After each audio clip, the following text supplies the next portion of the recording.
Hi guys! Let us have a short discussion about the abiotic and biotic components of an ecosystem. We will first discuss abiotic components. Abiotic components are non-living things that have significant roles in the survival of the living organisms in an ecosystem. The important abiotic components are the following: water, sunlight, air, soil, and temperature. Let us describe water. All living things need water. It is considered a universal solvent since it dissolves other substances. Next is the sunlight. It is the main energy source on Earth. Animals and plants could not survive without the sun. It is necessary for the process of photosynthesis.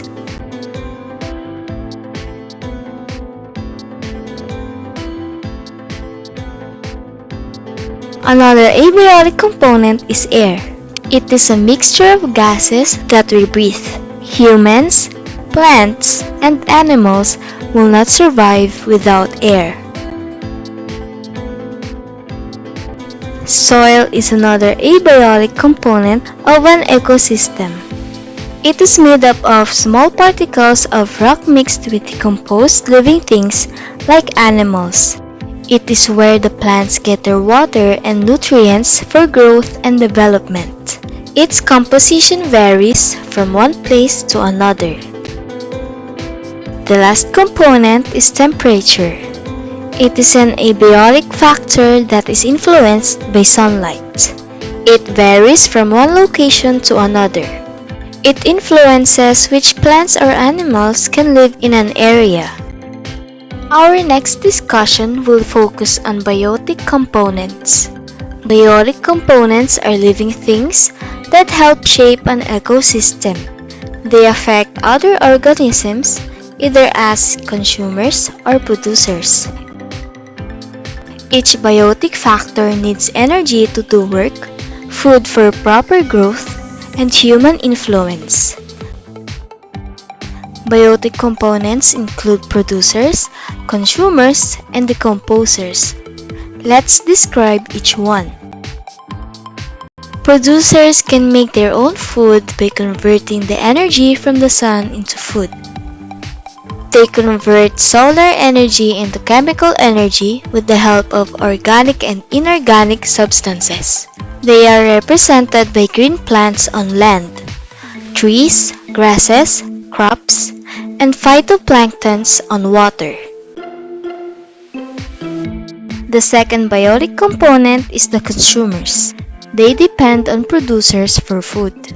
Consumers are the organisms that feed on other organisms to survive.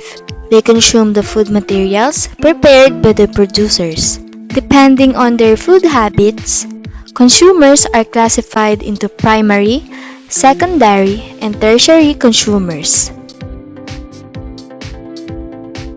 The primary consumers solely feed on plants.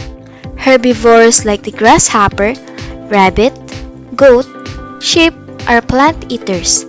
These animals are primary consumers. The secondary consumers feed on some primary consumers. Secondary consumers are those who predate primary consumers. Carnivores and omnivores fall under secondary consumers. The last classification of consumers is the tertiary consumer. Tertiary consumers are the predators of predators. They are mostly larger animals. Example: a snake eats a rabbit, and the snake was eaten by an eagle. The third biotic component is the decomposers. They decompose or break down chemicals from producers and consumers into a simpler form that can be reused. They are microorganisms like bacteria and fungi. They break the complex organic matter found in plant and animal bodies and release simple substances. These substances will be used by producers once again. The table below shows the difference between abiotic and biotic components of an ecosystem.